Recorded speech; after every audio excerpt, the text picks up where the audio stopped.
Hello friends, नमस्कार। आज के वीडियो में हम जानेंगे कि हम अपने घर में सरल विधि से किस प्रकार हवन करें, किन मंत्रों का जाप करें और साथ ही हम ये जानेंगे कि हवन करने से हमें क्या लाभ प्राप्त होता है। आइए हम जानते हैं। हवन को हमेशा सही विधि से करना चाहिए। चैत्र नवरात्रि में अष्टमी एवं नवमी दोनों ही दिन हवन पूजन की जा सकती है। जाने हवन की विधि, सामग्री व मुहूर्त। चैत्र नवरात्रि अष्टमी 5 अप्रैल व नवमी 6 अप्रैल को है। ये दोनों ही दिन हवन पूजन के लिए उत्तम माने गए हैं। कई लोग अष्टमी तो कई नवमी के दिन हवन पूजन करते हैं। हवन को हमेशा सही विधि से करना चाहिए। हवन पूजन पंडित जी द्वारा कराने पर शुभ और फलदायक माना जाता है, लेकिन आप खुद भी घर पर हवन पूजन कर सकते हैं। आइए जानते हैं हवन पूजा की विधि। शुभ मुहूर्त, मंत्र व सामग्री। मुहूर्त, अष्टमी पर पूरे दिन शुभ समय है, लेकिन 10:30 से 12 बजे तक विशेष पूजन मुहूर्त है। रामनवमी पर सुबह 9 से 10:30 बजे तक बहुत लाभकारी मुहूर्त है। पूजन व कन्या पूजन दोनों श्रेष्ठ रहेगा। 5 अप्रैल को सूर्योदनी अष्टमी तिथि शुभ योग में पुनर्वसु नक्षत्र में विद्यमान है। ये शाम 7:29 बजे तक है। 6 अप्रैल को सूर्योदनी नवमी तिथि शाम 7:26 बजे तक है। 6 अप्रैल रविवार को दुर्गा नवमी के साथ रामनवमी भी है। 5 अप्रैल को अष्टमी, हवन व कन्या पूजन मुहूर्त। शुभ योग सुबह 7:41 to 9:15 बजे तक।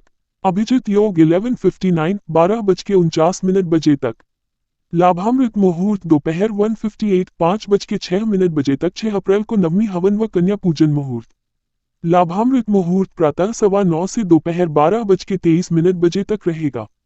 रामनवमी मध्याह्न मुहूर्त 11:08 से दोपहर के 1:39। अवधि शून्य 2 घंटे 31 मिनट से। और कल कैसे करें नवरात्रि हवन, जाने हवन विधि। सुबह ब्रह्म मुहूर्त में उठकर स्नान आदि से निवृत्त होकर साफ स्वच्छ वस्त्र पहने हवन कुंड को साफ कर लें। इसके बाद हवन के लिए साफ सुथरे स्थान पर हवन कुंड स्थापित करें। पूजा शुरू करने से पहले भगवान गणेश का ध्यान करें। अब गंगाजल का छिड़काव कर सभी देवताओं का आवाहन करें। अब हवन कुंड में आम की लकड़ी, घी और कपूर से अग्नि प्रज्वलित करें। ऊं आग्नेय नमः स्वाहा मंत्र बोलकर अग्निदेव का ध्यान करें। ऊं गणेशाय नमः स्वाहा मंत्र बोलकर अग्नि आहुति दें। इसके बाद नवग्रहों ऊं नवग्रहाय नमः स्वाहा और कुलदेवता ऊं कुलदेवताय नमः स्वाहा का ध्यान करें। इसके बाद हवन कुंड में सभी देवी देवताओं के नाम की आहुति डालें। धार्मिक मान्यताओं के अनुसार हवन कुंड में कम से कम 108 बार आहुति डालनी चाहिए। देवी दुर्गा के 9 रूपों का ध्यान करते हुए आहुति डालें। अंत में बची हुई हवन सामग्री को एक पान के पत्ते पर एकत्रित कर पूरी, हलवा, चना, सुपारी, लौंग आदि रख आहुति डालें। इसके बाद पूरी श्रद्धा के साथ मां की आरती करें। पूरी, हलवा, खीर या श्रद्धानुसार भोग लगाएं। आचवनी करें, क्षमा प्रार्थना करें, सभी को आरती दें और प्रसाद खिलाएं। सामग्री, नवरात्रि की हवन सामग्री में हवन कुंड, नीम, पंचमेवा, जटा वाला नारियल, गोला, जो, आम की लकड़ी, गूल की छाल, चंदन की लकड़ी, कलावा, अश्वगंधा, घी, फूल, मुलेठी की जड़, कपूर, तिल, अक्षत कपूर, पान के पत्ते, सुपारी, लौंग, गाय की घी, इलायची, शक्कर, नवग्रह की लकड़ी, आम के पत्ते, पीपल का तना, छाल, बेल आदि को शामिल करना चाहिए। हमारे हिंदू धर्म में हवन का विशेष महत्व है। कोई भी धार्मिक अनुष्ठान करने पर हवन किया जाता है। हवन कुंड में अग्नि प्रज्वलित करने के बाद उसमें पूजा की हवन सामग्रियों की आहुति दी जाती है और हवन मंत्र विशिष्ट मंत्रों का उच्चारण करते हुए अग्नि में द्रव्यों का अर्पण किया जाता है। ऐसा करने से समस्त देवी देवताओं का आशीर्वाद प्राप्त होता है। हवन मंत्र विधि, सबसे पहले आप अपने मन में संकल्प ले ले, फिर स्नान कर ले। उसके बाद किसी ज्ञानी पंडित से हवन करवाने हेतु आमंत्रित करे। पंडित की बातें अनुसार हवन में उपयोग होने वाली सामग्रियों की व्यवस्था कर ले। इस आर्टिकल के माध्यम से हम आपको सामान्य हवन अथवा हवन मंत्र, हवन मंत्र विधि बताने जा रहे हैं। सामग्री, हवन कुंड, ईंटों से बना या बाजार में उपलब्ध यह एक छोटा सा हवन कुंड उपयोग में ला सकते हैं, जिसमें हवन करने के लिए द्रव्यों को अर्पित किया जाता है।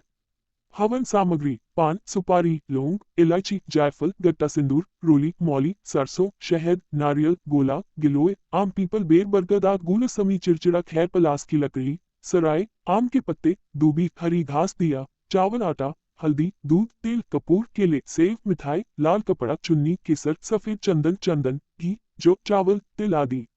अग्नि, अग्नि को जलाने के लिए दीपक या अन्य उपकरण। मंत्र, हवन के लिए उच्चारित किए जाने वाले मंत्र। कैसे करें हवन कुंड की तैयारी।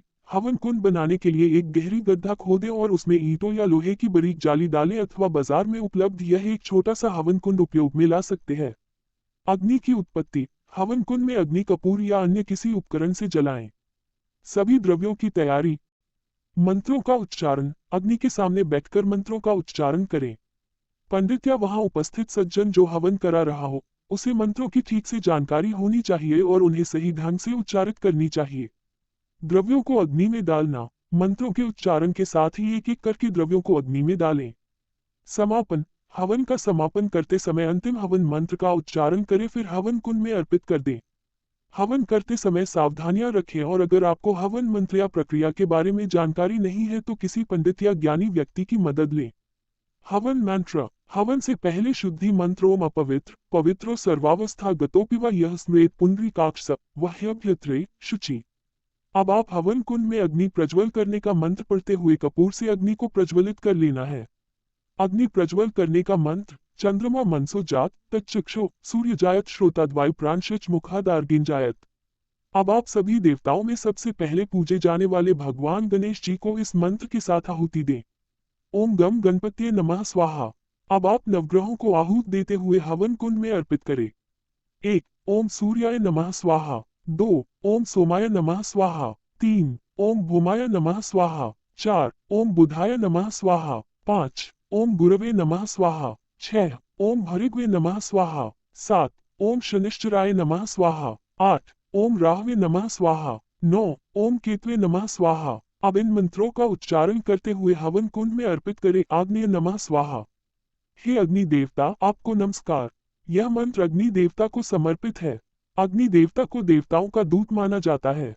वे देवताओं से मनुष्यों तक और मनुष्यों से देवताओं तक संदेश पहुंचाते हैं। अग्नि देवता को हवन के लिए भी आवश्यक माना जाता है। गणेशाय नमः स्वाहा। हे गणेश जी, आपको नमस्कार। यह मंत्र गणेश जी को समर्पित है। गणेश जी को बुद्धि और ज्ञान के देवता माना जाता है। वे सभी कार्यों में सफलता प्राप्त करने के लिए आवश्यक माने जाते हैं। गौरीयाय नमः स्वाहा। हे गौरी देवी, आपको नमस्कार। यह मंत्र गौरी देवी को समर्पित है। गौरी देवी को मां दुर्गा का एक रूप माना जाता है। वे शुभता, मंगल और सुख समृद्धि की देवी हैं। नवग्रहाय नमः स्वाहा। हे नवग्रहों, आपको नमस्कार। यह मंत्र नवग्रहों को समर्पित है। नवग्रहों को ज्योतिष में बहुत महत्व दिया जाता है। माना जाता है कि नवग्रहों की स्थिति से मनुष्य के जीवन पर प्रभाव पड़ता है। दुर्गाय नमः स्वाहा। हे मां दुर्गा, आपको नमस्कार। यह मंत्र मां दुर्गा को समर्पित है। मां दुर्गा को शक्ति और भक्ति की देवी माना जाता है। वे सभी प्रकार के कष्टों और बाधाओं को दूर करने वाली देवी हैं। हवन मंत्र के लाभवन करने से उसमें से निकलने वाला औषधि युक्त धुआं आसपास में स्थित हानिकारक जीवाणुओं को नष्ट करता है और वातावरण को शुद्ध करता है। शुद्ध वातावरण में रहने से बीमारी फैलना काफी हद तक कम हो जाता है, साथ ही साथ नकारात्मक ऊर्जा का नाश होता है। हवन करते हुए हवन मंत्र के उच्चारण करने से व्यक्ति अपनी आत्मा को शुद्ध करता है और धार्मिकता का अनुभव करता है। हवन का अनुष्ठान करने से घर में शांति का माहौल की उत्पत्ति होती है और व्यक्ति को समृद्धि की प्राप्ति होती है। हवन मंत्र के उच्चारण से ध्यान और मानसिक शक्ति में वृद्धि होती है। हवन का अनुष्ठान करने से समस्त देवी देवताओं का आशीर्वाद प्राप्त होता है। हवन क्या है? हवन एक प्राचीन भारतीय अनुष्ठान है जिसमें अग्नि में हवन सामग्री डाली जाती है। हवन को यज्ञ या होम भी कहा जाता है। हवन को एक पवित्र अनुष्ठान माना जाता है जो मनुष्य को शारीरिक, मानसिक और आध्यात्मिक रूप से लाभ प्रदान करता है। हवन मंत्र क्या है? हवन मंत्र उन मंत्रों को कहते हैं जो हवन के समय उच्चारित किए जाते हैं। इन मंत्रों का उच्चारण करते हुए अग्नि में हवन सामग्री डाली जाती है।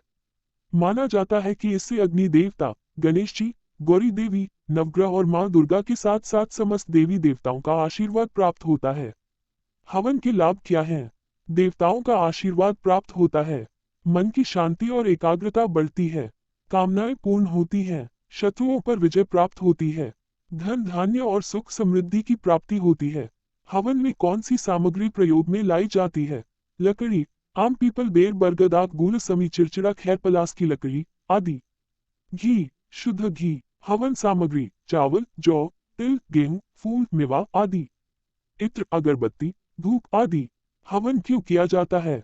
देवताओं का आशीर्वाद प्राप्त करने के लिए, कामनाओं की पूर्ति के लिए, शत्रुओं पर विजय प्राप्त करने के लिए, धन धान्य और सुख समृद्धि की प्राप्ति के लिए, वातावरण को शुद्ध करने के लिए, रोगाणु और विषाणुओं को नष्ट करने के लिए, मनुष्य की रोग प्रतिरोधक क्षमता बढ़ाने के लिए, तनाव और चिंता को कम करने के लिए, मनुष्य में सकारात्मक ऊर्जा का संचार करने के लिए। ऐसे ही रोचक जानकारी के साथ आप सब बने रहिए फ्रेंड्स। और महाभारत की कथाएं सुनना अच्छा लगता हो, या रामायण की कथाएं सुनना अच्छा लगता हो, या भगवान जी की कहानियां सुनना अच्छा लगता हो, या वेदों शास्त्रों के बारे में जानकारी प्राप्त करना अच्छा लगता हो, या पूजा पाठ से रिलेटिव कोई भी जानकारी चाहिए, या तीर्थ व्रत के बारे में कुछ भी जानना है, please like comment subscribe share it. Thank you friends. हम फिर मिलेंगे अगले वीडियो में, तब तक के लिए नमस्कार। जय माता की फ्रेंड्स। रामनवमी की आप सबको हार्दिक शुभकामनाएं।